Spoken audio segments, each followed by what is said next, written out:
We'll put a few, one after the other.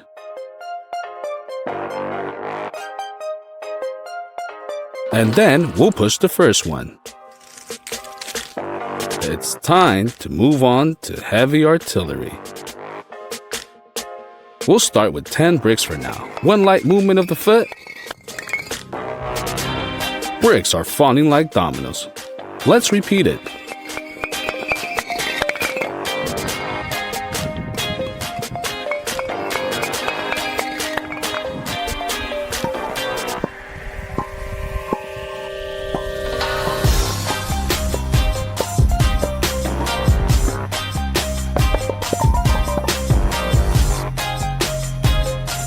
And now, I will show you how we achieve that they fall in a straight line.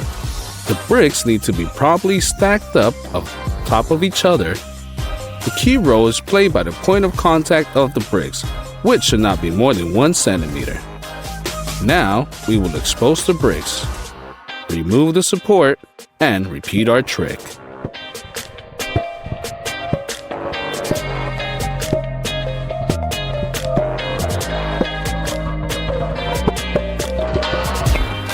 It turned out great. But it's time to move on to full-scale domino effect. Now, I will place all 50 bricks from this stack along the road according to our principle. I'll speed up the video for you. The main thing is to observe the rule of point of contact, which absolutely every brick. Otherwise, nothing will work. It remains only to expose the bricks to prepare them for the fall. As you can see, distance between them is absolutely identical.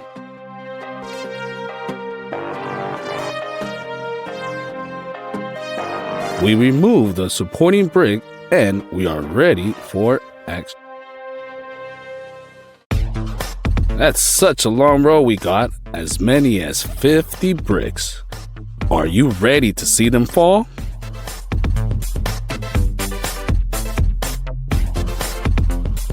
Let's go.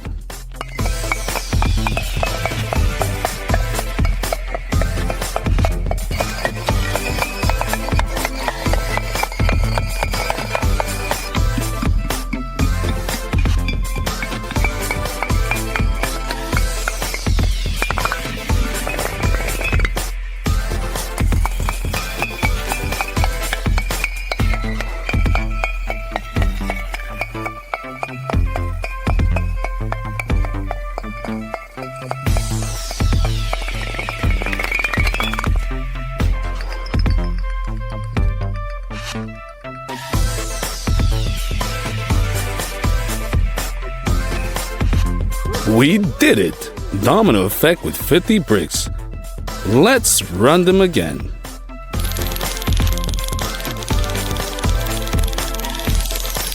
Gotcha! And now, seriously? It turns out that bricks are no worse than dominoes. We start with the hanging lock with a pin. As you can see, it is closed. Let's take an ordinary screw, insert it into the well, and begin to tighten it smoothly with the screwdriver. It's not that hard.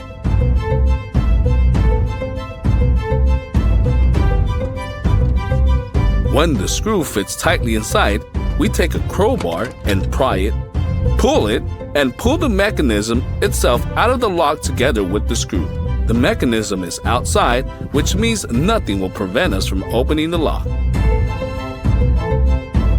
To open an ordinary suspension lock, you will need 2 wrenches. Hook them on the shackle and start spreading on opposite directions.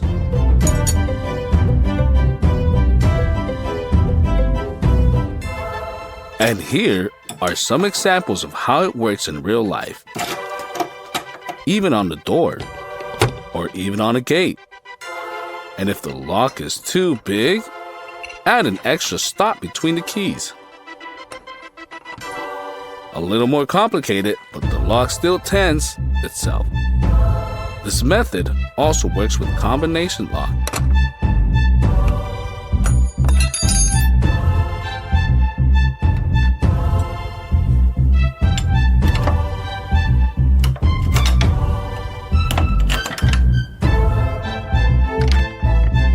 If the lock does not give in, try to change the position of the key so that the pressure is directed to the upper part of the shackle. He will definitely not resist this.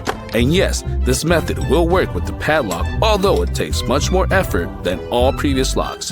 This method is universal, but after that, the lock will already be decommissioned.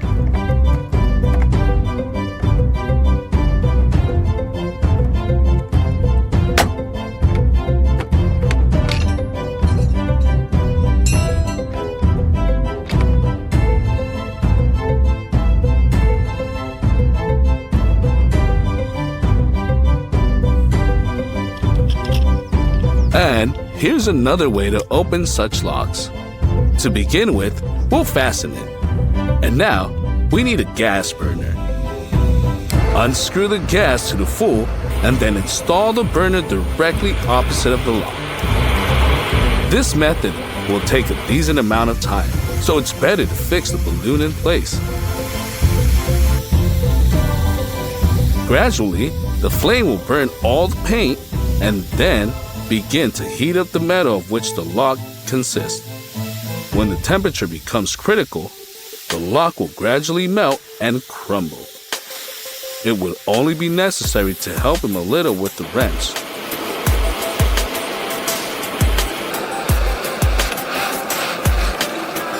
That's it. The lock is open.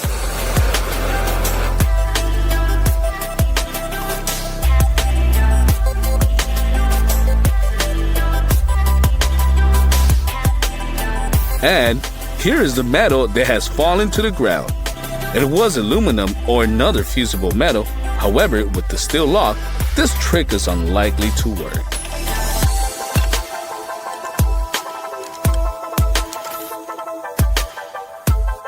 Now, something more interesting. We have handcuffs next.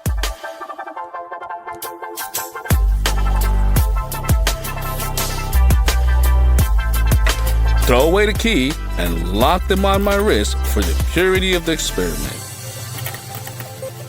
As you can see, everything is reliable.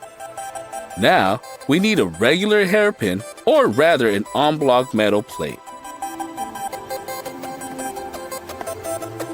Driving it into the groove, we will push the fastening off the handcuffs off of it and they will open. It's even easier to do it with the free hand. Overlapping the thread inside, the barrette does not allow the handcuffs to function normally. That's all.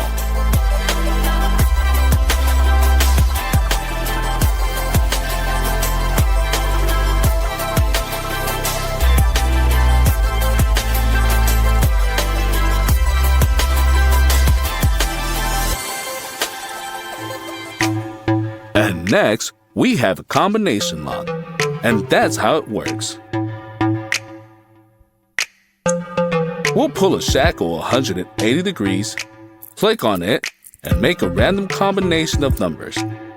After that, we pay attention to the shackle and close the lock.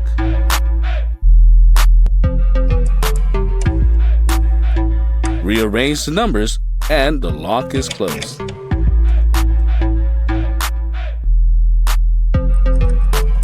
To open it, first align the numbers and pull the lock. Lock it in this position. We check the reels. The drum moves freely, then the digit is not part of the code. And if it is tight, then you guess the number. Now, you need to find the right number for each reel. It may take some time.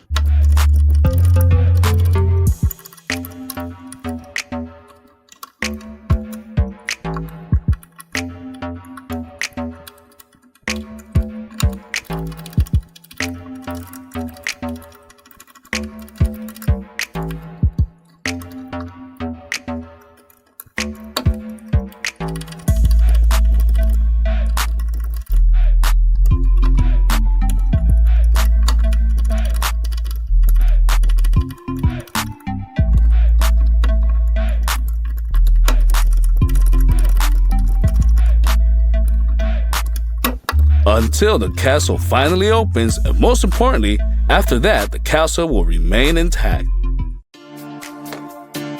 And now, we'll show you how to make a lockpick from an aluminum can. We will need such a small plate on which we make 2 shallow incisions, bend the sides, round off the central part with scissors. Now, let's close our test lock with the key. We drive our master key into the mechanism of the shutter of the shackle. You will need to make an effort, but the lock will open.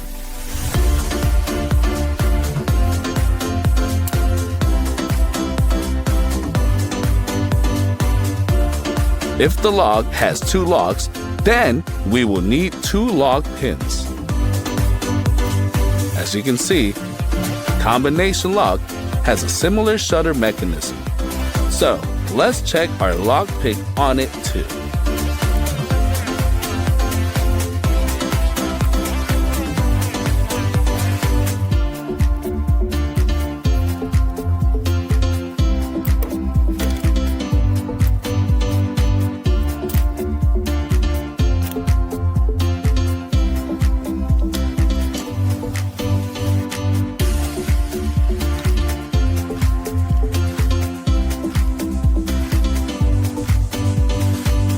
As you can see, combination lock has a similar shutter mechanism, so let's check our lockpick on it too. It's a little more complicated because of the shape of the shackle, but this lock also lends itself. In addition, it retains its working capacity.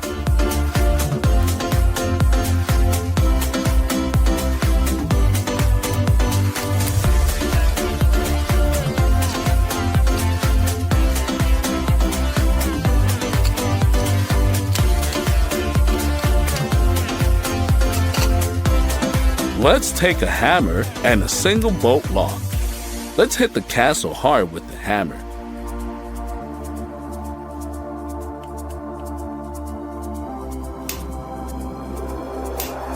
On the second attempt, it opens, and at the same time maintains integrity. Let's try it again, and again. Success! Let's check on the lock with 2 locks.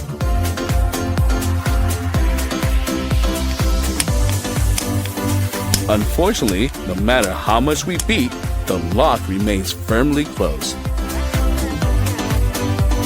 Take an ordinary paper clip and straighten one of its ends.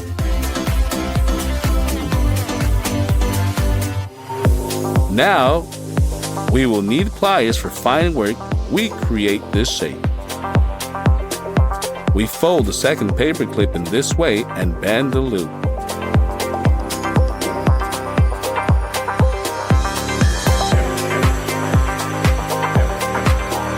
Here is such a master key we have turned out. Let's check it in practice. When the key enters the well, its thread lines up all the cylinders in a row and the lock opens. We will be able to achieve this with a little help of our tool. It's not as simple as it looks, but it works. Let's do it with the opaque lock. We had to work blindly, but we succeeded. As you can see, this is a very painstaking and time-consuming work.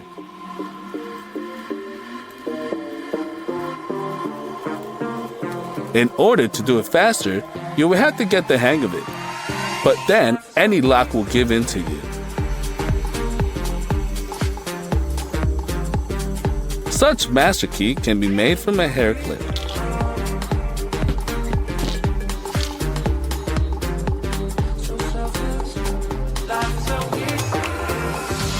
She will work exactly on the same principle, not all inferior to her colleague.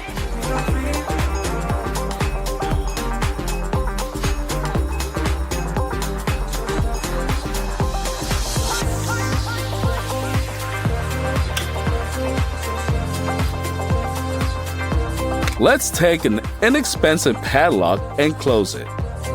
From the side of the mechanism, we will gradually scrape off the top layer of zinc with the screwdriver.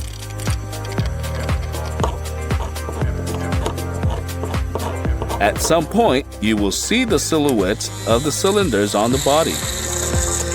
Now, let's take a thin drill and start sawing the cylinders. After that, the mechanism will simply crumble. It remains only turn the weld with the screwdriver and the lock will open.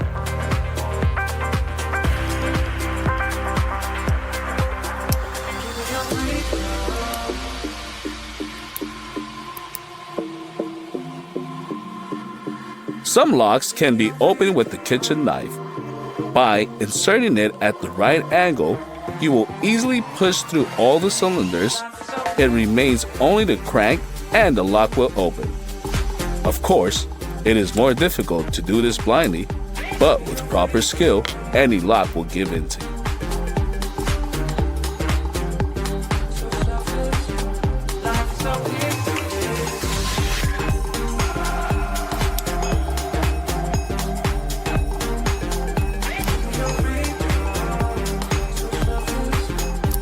With this method, the locks do not break, so you can continue to use them. Let's take a pin and cut off its head. We will push a pin into the well and try to find the cylinders. Then, we will put a screwdriver and try to turn it with effort. The lock is open. Let's try again and again with success.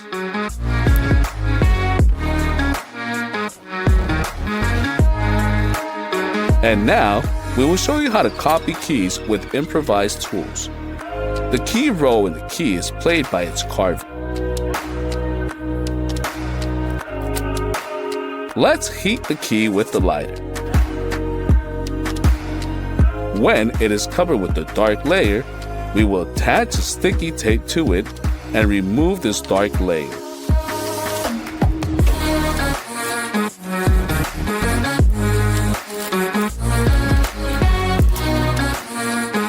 The drawing was printed on the tape, and now we will transfer it to a plastic card. Using scissors, we will cut out the key according to the silhouette, paying special attention to the card. Now we have an extra copy. Let's check it out.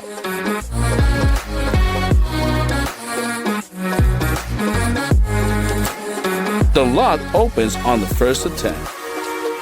Such a copy can be made from a jar, a bottle, and a battery, and also from 4 layers of paper or even 10 layers of ordinary tape.